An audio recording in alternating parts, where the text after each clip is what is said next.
We went to that place, and Jacob, our friend, was going to school at Tech, and he had a buddy named Tyler, and Tyler had a Weimaraner.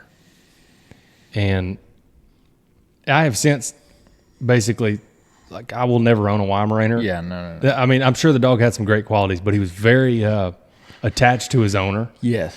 100%. And so it was during bow season, but it was kind of, I think it was early bow season, still flowing with dove season, something like that. All the guys wanted to go bow hunt. I wanted to go dove hunt. Right. So I went to a little pond, and I dove hunted, and Tyler was like, hey, take whatever his name was, take the dog and let him hang out with you. Well, like, it made me a nervous wreck. I had never run a dog. Not only that, the dog was freaking out looking for his owner, you know. So I ended up loading the dog up and taking it back to the camp. And the camp was a pretty nice camp. I mean, it was all like cedar trim and things like that. So I put the dog in the camp, and I closed the door, and I don't really think anything of it. Well, when we come back, the dog ate the trim and like clawed his way to get out. Yeah. Okay, so do you know where I'm going with this story? Oh, yeah, I know where you're going. Okay, so I feel like you know your Uncle Wayne better. You're going to have to elaborate. I don't remember exactly what the deal was. I got it from here. So the dog mauls the frame, okay? And so we were supposed to come back like the next weekend. So we're like, well, shit, we're not going to tell Colby's parents or family about this. We're just going to bring some cedar trim, and we're going to fix it.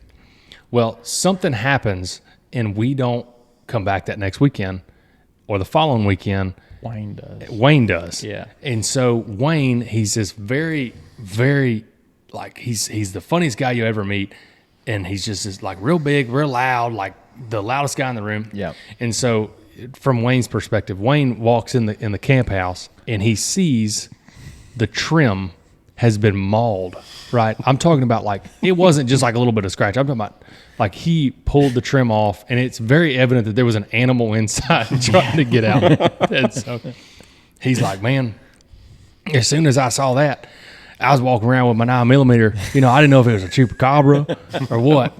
So he walks around, and he doesn't see anything, but then he goes into his bedroom. And there's a few different bedrooms in this camp house. And he walks into his bedroom, and there is a grizzly bear-sized shit on top of his sleeping bag. And so they spent like an hour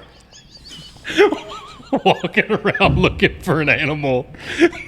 Okay, now I know what you're talking about. he thought a bear moved in there. Yeah, They legitimately thought that a bear had got in there, like some honey bear.